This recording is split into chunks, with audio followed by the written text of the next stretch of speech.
Okay, our second video on social psychology, we're going to start by looking at group behavior. Here are the learning objectives.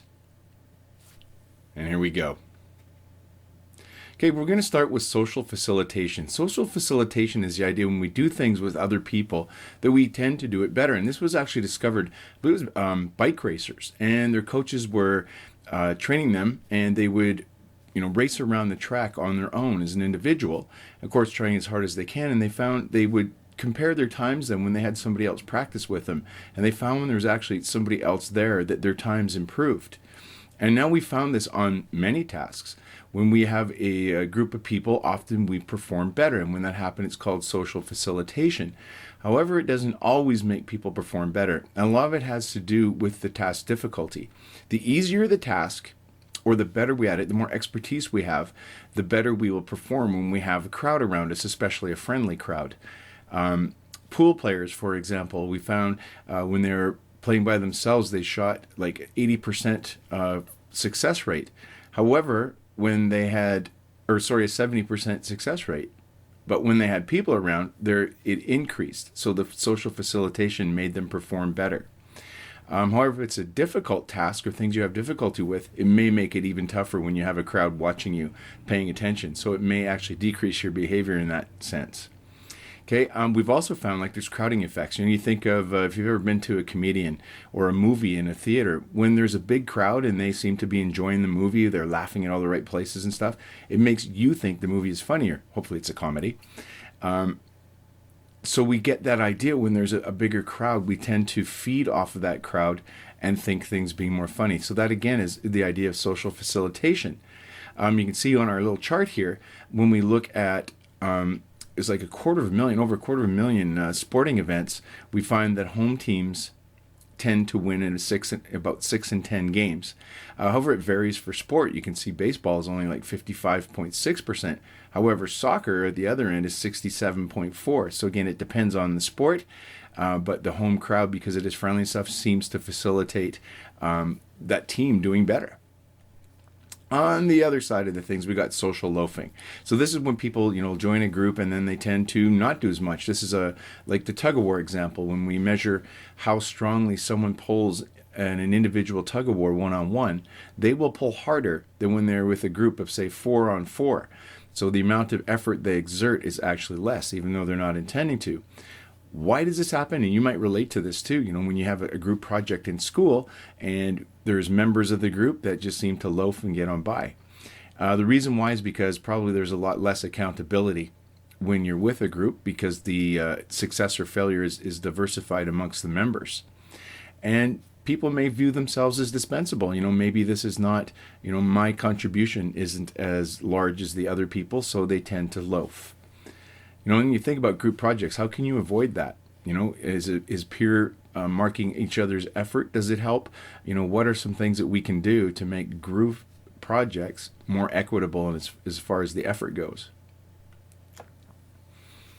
So when we got this situation where we have people that we call it de-individuated.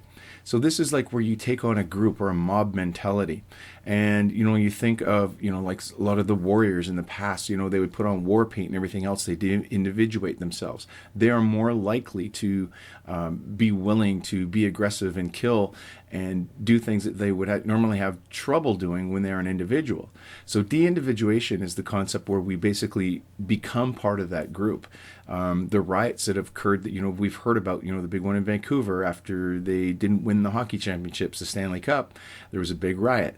And people, are probably law-abiding citizens, get caught up in that situation, and they go and they'll do things that they normally wouldn't do. Another thing we find is group polarization. And what group polarization is when we have people with like-minded ideas and we put them together and we talk about those things, they will even be more like-minded at the end. Likewise, if they're low, our example here is with prejudiced groups. When we get prejudiced people and they talk about prejudiced issues, they actually come out of that conversation or that meeting with more prejudice. But if we have low prejudice groups together and they talk, they will even become more tolerant. So it just depends on the group. So group polarization is the idea that we polarize towards that side, which is kind of obviously has good and bad effects, but it's a very big thing. When we look at the internet now and, social sites, they tend to attract people that are like-minded, so they'll become even more like-minded. You think of what's going on with the Republicans and Democrats in the United States. Democratic people are more likely to be on sites that are more democratic, which makes them even more that way. Republicans are on sites that seem to be more right-winged, and will make them even more that way, which causes even a greater divide. People with all kinds of things. It can be helpful, though, when we have groups that can get together and help, say, with, problems, people facing cancer, support groups, mental illnesses. There are lots of exciting things that group polarization can be helpful for, but on the other end of the coin, it can be quite damaging. So groupthink is the idea when we get, this usually happens when there's a leader that has some charisma and we look up to them. It's the idea, we go through a meeting, we try to come to a decision, but as a group, we don't want to counter or counteract what our charismatic leader is saying, or somebody that we think is in very high esteem. So we go along with what they say, and then the rest of the group believes that this is what everybody is feeling, and we end up making bad decisions. A couple of examples, and these are from U.S. politics again, is the Bay of Pigs disaster, where this was John F. Kennedy, who was newly elected. He was a very, very charismatic person that people looked up to. They didn't want to say bad things about him or go oppose his ideas. And he took a bunch of Cubans that were naturalized Cubans, from Cuba in the United States, and took a whole bunch of them, and they infiltrated Cuba as sort of like a spy type of mission. And of course, when they were captured, it didn't take long for the Cubans to find out that these Cuban nationals had U.S. ties, and it ended up being a big problem. The U.S.-Iraq War, after 9/11, in 2001, when that happened, the United States declared war and went after Iraq. And part of the reasons that they had for this was the idea that there were weapons of mass destruction, so they were trying to put that to an end. After it was discovered, though, there wasn't weapons of mass destruction. All of a sudden, the war became to dethrone Saddam Hussein, to liberate the people of Iraq. And if you think of cognitive dissonance, many Americans thought this was a very noble thing to go after the weapons of mass destruction. When they're not found, then they'll go back because it's dissonant now. We are basically upsetting, killing innocents, causing problems in another country. And probably to make us feel better about it, we would feel, okay, well, we're going to liberate them by taking on Saddam Hussein. And so that idea changed as the war progressed. And through cognitive dissonance, is probably why we changed it. We made it look, this is a good reason why, even though it wasn't the original purpose of that war. When we look at individuals, we had 33% of the individuals didn't go to the end of Milgram's study, the electrical shock one. People do have social control and personal control if they're willing to stand up and go against the group. And often this has led to, minority influence. We look at Mahatma Gandhi, and you can look at his history on the internet. We won't go into it. He's an amazing man. But, there's so many things that we have now that people thought were a bad idea. In fact, the steam engine was considered to be a joke. This was no good. And Edison continued to, Fullerton? Who? The guy that invented steam engine. You guys know who it is. Anyways, he continued on in his beliefs and stuck to his perseverance. And over time, of course, it's a great thing. We have many things, typewriters and printing presses and the internet that people had to stand out on their own to make a significant change in the world. And minorities can do this. I mean, you hear of many, Jackie Robinson breaking the color barrier in baseball, and Rosa Parks on the bus in the United States, to start civil rights for African Americans. So culture is basically our ideals and values and the stories and the traditions and stuff that are passed on from generation to generation. The culture is shared with animals as well. Cultures will, use tools, pass it on to their offspring. They demonstrate some sort of culture. But in people, we are such social animals that culture becomes such a big thing for us. And a lot of these culture things are a way for us to bond and a way to us to be together. You think of our languages, our way of life, all those types of things. So culture has a lot to do, and we can define different cultures also, by things they do, their pace of life, for example.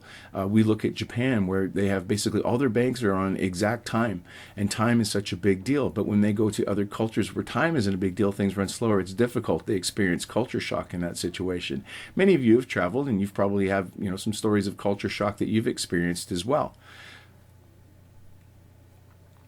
So what we call a norm is sort of a prescribed way of doing things within a culture. And when those things are broken, this is where the culture shock happens. And pace of life, which I talked about before, is one of those things. We also have, if you really want to test yourself, break a societal norm. We always stand facing the doors of an elevator. Go into a crowded elevator and face the back and see how it feels. It feels really weird because they're so ingrained in us. And norms we have, in our culture, we drive on the right-hand side of the street. Other places drive on the left. There's all kinds of culture things. Have you ever gone up to somebody and it's kind of awkward, especially if you're in a new culture? Do I shake hands with this person when I miss them? Do we hug them? Do we kiss them? What is it? Do I go for the kiss and the hug, or what do I do? And a lot of it's because these are norms that vary across cultures. Cultures change over time, and they change actually quite quickly. We've given the names, we know about internet memes. Well, these are social memes, and this is where the name kind of originated, where we get it on the internet. These are the things, like fashion and all those types of things that change so quickly. They cannot be explained genetically. They're explained just by things change, and it happens quickly. And, you think of what life was like for you 15 years ago here, or maybe you won't remember that. Say 10 years. Or say me, like 20, 30 years ago, things were crazy. When I was in school, there was no internet. Now it's a thing. Now we carry our smartphones around, and we basically have access to all the information there is out there just in our pockets. So there's many cultural changes. In my time, divorce rates have changed significantly. There's much more depression and anxiety than there used to be. So all of these things are variations that happen over time. So we look at prejudice and discrimination. Obviously a big subject, and it's something that psychologists want to understand. So prejudice is basically having a general idea based on somebody's ethnicity or their gender or whatever it is. It's usually based on a stereotype, how we associate that group of people. We as human beings tend to categorize people. And discrimination occurs when we don't give them the same kinds of rights. We can look at this graph. After the 9/11 attacks in 2001, many Westerners really blamed the Arab population for it. So people that were, innocent Arabs were blamed, or the religion was blamed, the Islamic religion. And we figure that this becomes the root of all terrorism. And in fact, when we look at the terrorism committed in the United States, this graph is not totally accurate, but it sort of it sort of shows what it is. Islam is such a huge religion, and there's only a small little part of it that participates in terrorism. In fact, most Islamic people will denounce the terrorist attacks, and they're quite innocent, peace-loving people. And in fact, there's much more terrorism committed by nationals in the United States and Canada than there are by Islamic people. Of course, now that ISIS creates an availability heuristic in our minds because of the atrocities that they have committed, that's where our mind goes, and then we will start to discriminate. We generalize to the rest of the religion, which is really unfair. So the prejudice attitudes have seemed to change. However, they've come to the forefront in the last little while. But even things for like support for interracial dating has changed. Support for people with different gender preferences or sexual preferences has changed. We've become much more tolerant, but we still have a long way to go, which is shown. Gender things, we still have the vast majority of leaders in the world are male as opposed to female. We do have some. Chief CEOs of major corporations, there are more major CEOs of corporations named John than there are women that are leaders of their business or their industries. So there's still a way to go, especially for gender and everything else. But there is an improvement, and we definitely hope that this continues that trend, despite the problems in the world right now. So what are the roots of prejudice? There is social roots. We have a thing called a just world phenomenon, where we believe that if somebody has something bad happening to them, they had it coming. They must have done something that caused this. It's almost that karma idea. Okay, but we will tend to victim blame. When given people a story in a research that was done, they were given a story of a young girl that went on a date, and long story short, she ended up being raped at the end of it. And when they asked people, how much should she have to blame? The words came out, well, like she should have known better. She should not put herself in this situation. She led to this. It's kind of partially her fault, or it is her fault, which causes a lot of problems when people, date rape is such a huge thing, and, violent rape. And it makes it difficult for people to come out and accuse people and follow through because of this victim blaming. And there is a cognizance of this in the legal system, but of course it still, again, has a long way to go. But this is the just world phenomenon. The other social roots, we have an in-group and out-group. The in-group is the group you belong to, not the cool guys or whatever. Well, most of you belong to the cool guys group or cool girls group. See, that was sexist right there, what I said. But your in-group is the group that you belong to. The out-group is all the other groups or opposing groups that you may not have. For example, when you go to your school, your classmates are your in-group, and the other schools, that's the out-group. It just depends on what we're talking about. And there's an in-group bias where we tend to prefer the people in our group. We will defend them. Our group is right, their group is wrong. And that's in-group, out-group. There's emotional roots of prejudice too. When something bad happens, we need to blame somebody. So there we go again with the 9/11 example, which is such a glaring example. But of course, there's much smaller ones that follow the same kind of pattern. The Westerners, we blamed Arabs, or a lot of people, just put the blame on Arabs. We scapegoat them. Scapegoating is taking somebody, blaming it on something when there's nothing to blame, and often it's incorrect. This often will occur when there's economic variables. People that are in lower economic situations will blame the rich people for their problems. Okay, and so when we have negative emotions about another group, we will tend to scapegoat that group. That group, it was their fault. So the wealthy people will say, well, the poor people need to, pick themselves up and get to work, train themselves, it's their own fault. Whereas, the poorer people will say, well, they're rich. They live in an ivory tower. They were born with a silver spoon in their mouth. So we blame them for our fate. They're not letting us get ahead. The cognitive roots, again, as people, we tend to categorize things. We put, psychologists put mental disorders into categories. We categorize things in supermarkets. We categorize things all the time. So what we do is we will also categorize ourselves as a race or religion or whatever we are categorizing in. And then the rest, the out group we'll look at. So let's say, for example, skin color and makeup. It's easy for us to categorize, ourselves in a certain ethnicity as far as skin color goes. So the rest of them, we think that they are different. They're not in the same category. But they're doing that in the opposite direction. And what people neglect is the homogeneity of the groups. We're very similar. We're very much the same type of people. And just growing up, we will identify faces easier within our group because we've categorized them. We have more difficulty identifying faces in another ethnic group, which is, just a thing. And then we have the vivid cases that show up, that create the availability heuristic. For example, the 9/11 attacks in 2001. And believing the world is just, and then the hindsight bias comes into place. I knew this was going to happen. I knew these were bad people. And of course, these are all cognitive roots of prejudice, and they're really not the same. There are some, people with different values in the world and stuff, but it usually doesn't have to do with race or anything else. However, when we look at, ISIS, which probably most of us are afraid of, and hope that it ends, and we're happy if it stops. That's the vast minority of people. So we're going to stop it there for video number 2, and we'll be coming up with the third video very shortly. Okay, we'll see you guys in class. Bye for now.